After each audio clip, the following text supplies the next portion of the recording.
بدلیں زندگی۔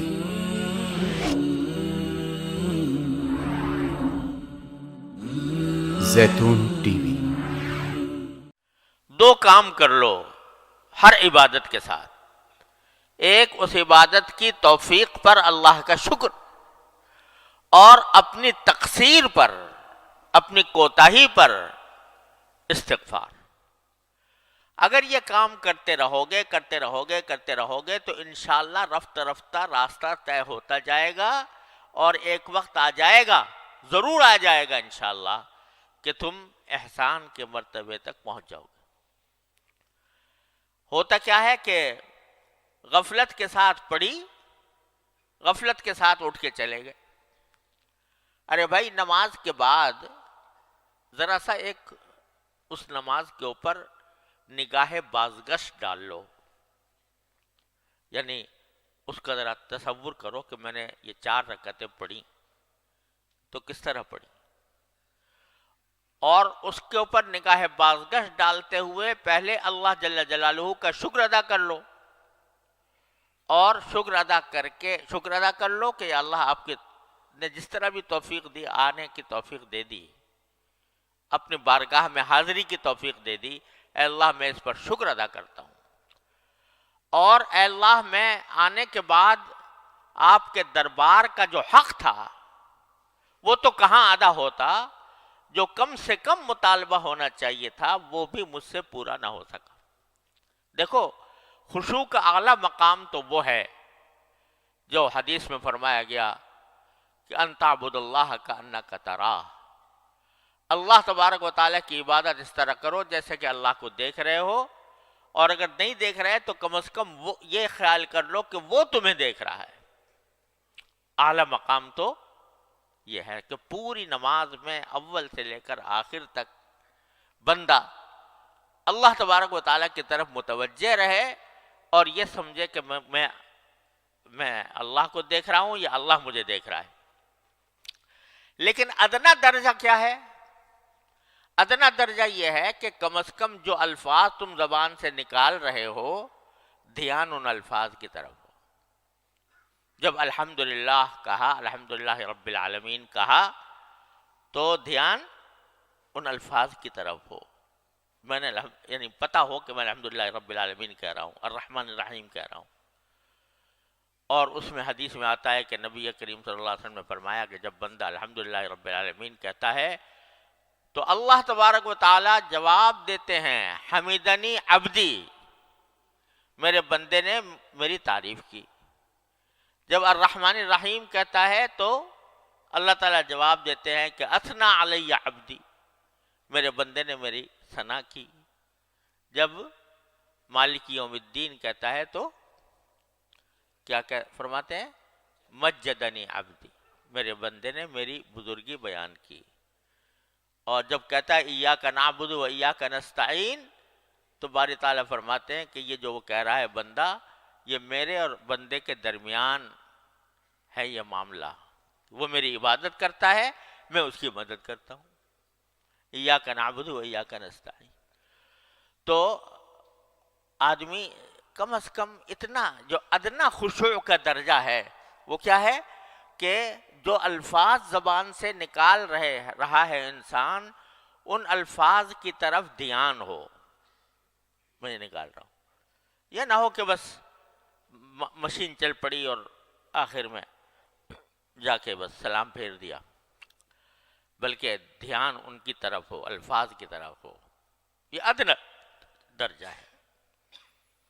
اور جہاں ذہن بھٹک جائے، خیالات آنے لگیں، پھر دوبارہ انہی الفاظ کی طرف آ جائے، یہ ادنا درجہ ہے خشوع کا۔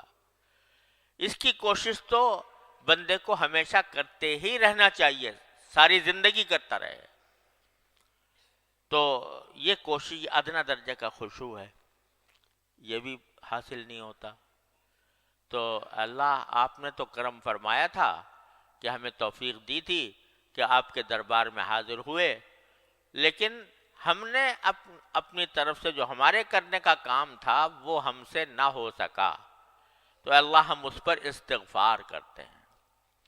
اسی لیے سنت ہے نبی کریم صلی اللہ علیہ وسلم کی کہ نماز ختم ہونے کے بعد فرماتے کہ استغفر اللہ استغفر اللہ استغفر اللہ، 3 بار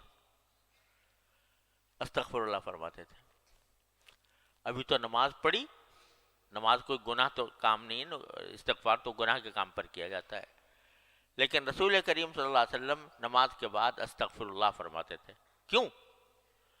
کہ اللہ توفیق تو آپ نے عطا فرمائی، لیکن میں آپ کی عبادت کا حق ادا کر نہیں سکا، میرا دل و دماغ ادھر بھٹکتا رہا، تو کیا ہوگا کہ میرے مالک کا کرم ایسا ہے کہ بندہ جب استغفار کرتا ہے، اس کی طرف رجوع کرتا ہے، اپنی عاجزی کا اعتراف کرتا ہے، اپنی بندگی کا اعتراف کرتا ہے، کہتا ہے کہ مجھ سے غلطیاں ہوئیں، مجھ سے کوتاہیاں ہوئیں، میں کسی طرح بھی حق ادا نہ کر سکا، ادنا حق بھی ادا نہ کر سکا، تو میرے مالک کا کرم ایسا ہے کہ جو کوتاہیاں ہوئی ہیں ایک طرف تو اس کو معاف فرما دیتا ہے، اس کو معاف فرما دیتا ہے۔ میرا بندہ ہے، کمزور ہے، اور اس کے اندر وہ صلاحیت نہیں ہے جو ہونی چاہیے، تو اس واسطے یہ مجھ سے رجوع کر کے اپنی ناتوانی، اپنی کمزوری کا اعتراف کر رہا ہے، اپنی تقصیر کا اعتراف کرتا ہے، تو میں اس کو معاف کر دیتا ہوں۔ معاف کرنے کے کیا معنی ہوئے؟ کہ جو کوتاہیاں ہوئی تھیں نماز کے اندر، وہ سب ان کے اوپر خط تنسیخ پھیر دیا اللہ تبارک و تعالیٰ نے۔ چل تیری نماز بھی قبول کر لی، جیسی کیسی تو نے پڑھی قبول کر لی۔ جب تو نے ہم سے رجوع کر کے کہہ دیا کہ یا اللہ مجھ سے نماز صحیح طریقے سے پڑھی نہیں گئی، تو چل ہم نے قبول کر لی، استغفر اللہ استغفر اللہ استغفر اللہ کہہ۔ تو عرض کرنے کا منشا یہ ہے کہ اس مایوسی کو دور کرنے کا راستہ کیا ہے، اور اس سمت میں آگے بڑھنے کا راستہ کیا ہے۔ ایک طرف تو حمد کرے بندہ، شکر ادا کرے، دوسری طرف استغفار کرے۔ شکر اس کی توفیق پر، استغفار اپنی کوتاہی پر۔ تو میرا اللہ تبارک و تعالی شکر کے بارے میں وعدہ کیا ہے کہ لئن شکرتم لأزیدنکم، یہ وعدہ ہے کہ نہیں؟ کس کا وعدہ؟ ان اللہ لا یخلف المیعاد۔ تو جب تم شکر کرو گے تو اور دوں گا، یعنی تم نے اس پر شکر ادا کر لیا کہ میں نے نماز آ کر ادا کی ہے، اے اللہ آپ کی توفیق سے اس پر شکر ادا کر لیا، تو اور توفیق دوں گا، اور توفیق دوں گا۔ اور یہی وجہ ہے کہ جب بندہ نماز مثلاً پڑھنا شروع کیا، پہلے تو نماز سے بھاگتے تھے بچپن میں، جب اللہ تعالیٰ نے پڑھنے کی توفیق دی، پڑھتا رہا، تو کیا ہو گیا؟ اب نماز کے بغیر چین نہیں آتا۔ آتا ہے کسی نمازی کو نماز کا وقت آ جائے اور گزرنے لگے نماز کا وقت، چین آئے گا؟ کسی نمازی کو چین نہیں آئے گا۔ رسول کریم سرور دو عالم صلی اللہ علیہ وسلم تشریف لے جا رہے ہیں سفر میں، تو سفر میں تشریف لے جاتے ہوئے راستے میں حضرت بلال رضی اللہ تعالیٰ عنہ سے فرماتے ہیں، جو حضور اقدس صلی اللہ علیہ وسلم کے مؤذن تھے، کیا فرماتے ہیں؟ ارحنا بالصلاۃ یا بلال، اے بلال ہمیں چین عطا کر دے، چین دے دے، راحت دے دے نماز پڑھ کر، یعنی نماز پڑھوا دے تو چین آئے، اس کے بغیر ہم بے چین ہیں، ہمارا کسی کام میں دل نہیں لگ رہا کہ کسی طرح میں نماز پڑھ لوں۔ تو آدمی ایسا ہو جاتا ہے کہ چین نہیں آ رہا۔ یہ کیا ہوا کہ جو توفیق شروع میں ہوئی تھی کہ اس وقت زبردستی بغیر دل نہیں چاہ رہا، دل گھبرا رہا ہے، لیکن بندے نے اس کی پرواہ کیے بغیر نماز میں آ کے کھڑا ہو گیا۔ یہ توفیق جو اللہ تعالیٰ کی طرف سے ہوئی تھی، اس پر جب بندے نے شکر ادا کیا تو اس کا نتیجہ یہ ہوا کہ اس نماز کی طرف توجہ اور نماز کی فکر اور اس کا خیال یہ بڑھتا چلا گیا یہاں تک کہ نمازی کو بغیر نماز پڑھے چین نہیں آتا۔ تو یہ شکر کی خاصیت تو یہ ہے کہ اب شکر کیا تم نے اور تمہیں توفیق دیں گے، اب شکر کیا اور توفیق دیں گے۔ اور استغفار کا خاصہ یہ ہے کہ بندہ کتنے بڑے سے بڑے گناہ لے کر پہنچ جائے اس دربار میں، بڑے سے بڑا گناہ لے کے پہنچ جائے، اور صدق دل سے، نیک نیتی سے، عاجزی سے اور اپنی بیچارگی سے باری تعالیٰ سے کہتے استغفر اللہ ربی من کل ذنب واتوب الیہ، اے اللہ میں معافی مانگتا ہوں، جو کوتاہی ہوئی اب میں معافی مانگتا ہوں۔ تو یہ استغفار ایسی چیز ہے کہ میرا مولا اس کے اوپر معافی کا اس نے وعدہ کر رکھا ہے، وہاں شکر پر وعدہ یہ کر رکھا ہے کہ اور دوں گا، یہاں استغفار پر یہ وعدہ کر رکھا ہے کہ تمہاری غلطیاں معاف کر دوں گا۔ ان اللہ یغفر الذنوب جميعا یا عبادی الذین اسرفوا علی انفسهم لا تقنطوا من رحمت اللہ ان اللہ یغفر الذنوب جميعا۔ تو جو اللہ تبارک و تعالی یہ وعدہ کر رہے ہیں کہ میری رحمت سے مایوس نہ ہونا،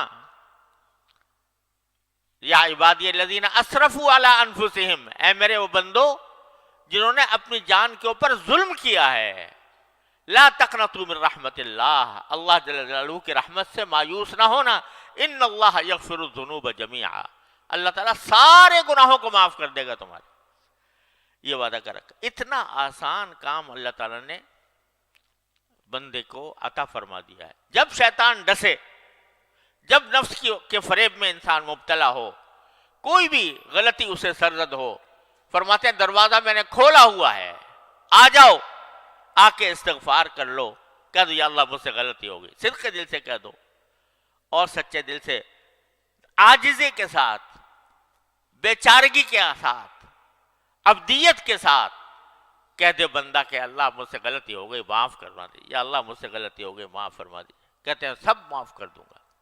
معاف کرنے کے کیا معنی؟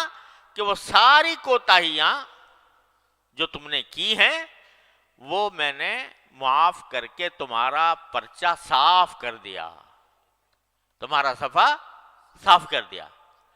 تو جو بندہ نماز کے بعد، یعنی نماز کے بعد ایسے ہی اٹھ کے نہ چلے جاؤ خدا کے لیے، نماز کے بعد تھوڑا سا بیٹھ کر، ایک تو جو تسبیحات مسنونہ ہیں وہ تو ہونی چاہیے، لیکن اس کے ساتھ تھوڑا سا نگاہ بازگشت ڈال لو نماز کے اوپر کہ اللہ میں نے نماز پڑھی، ایک تو میں آپ کا شکر ادا کرتا ہوں، توفیق دے دیا آپ نے، کم از کم ظاہری شکل نماز کی میری کروا دی آپ نے اپنے فضل و کرم سے، وہ بھی میری بس سے باہر تھا، آپ نے اپنے فضل و کرم سے کروا دی۔ دوسرے میں استغفار کرتا ہوں، کہے پر کرتا ہوں جو میں نہ مجھ سے کوتاہیاں ہوئی ہیں اس نماز کے اندر، ان پر استغفار کرتا ہوں۔ یہ کر کے دیکھو ہر نماز کے بعد کتنا وقت لگے گا؟ 1 منٹ 2 منٹ، اور ذرا سا اگر تھوڑا سا اور بڑھا لو کہ اپنی ان 4 رکعتوں کا جائزہ لے کے دیکھو، میں نے تکبیر تحریمہ ٹھیک سے ادا کی تھی، میں نے سورہ فاتحہ ٹھیک سے پڑھی تھی، میں نے رکوع صحیح طریقے سے کیا تھا، میں قیام صحیح طریقے سے کیا تھا، میں نے سجدہ صحیح طریقے سے کیا تھا، اور ساتھ میں یہ کہ میرا دھیان کہاں تھا، میرا دل کہاں تھا، دماغ کہاں تھا، اس کا ذرا سا جائزہ لے لو، تو بہت ساری جگہ پر تمہیں نظر آئے گا کہ یار یہ تو نماز تو پڑھی بے شک، لیکن مجھ سے نہ الفاظ کی طرف دھیان ہو سکا، نہ اللہ تعالیٰ کی طرف دھیان ہو سکا۔ تو جب یہ تصور آئے تو شرمندگی تو ہوگی، ندامت ہوگی، اس ندامت کے لیے کہہ دو استغفر اللہ استغفر اللہ استغفر اللہ، اللہ تبارک و تعالیٰ کے سامنے بارو۔ تو ایک طرف حمد شکر، ایک طرف استغفار، یہ 2 چیزیں مل کر تمہاری اس نماز کو پہلی نماز سے بہتر بنا دیں گی، اور جتنا زیادہ کرو گے، روزانہ کرو گے، ہر نماز کے بعد کرو گے، تو انشاءاللہ دیکھنا کہ اللہ تبارک و تعالیٰ کی طرف سے رحمت کا معاملہ ہوگا، اور پھر آئندہ تمہارے نماز کے اندر جو خشوع ہے اس کی مقدار بھی انشاءاللہ بڑھتی چلی جائے گی، بڑھتی چلی جائے گی۔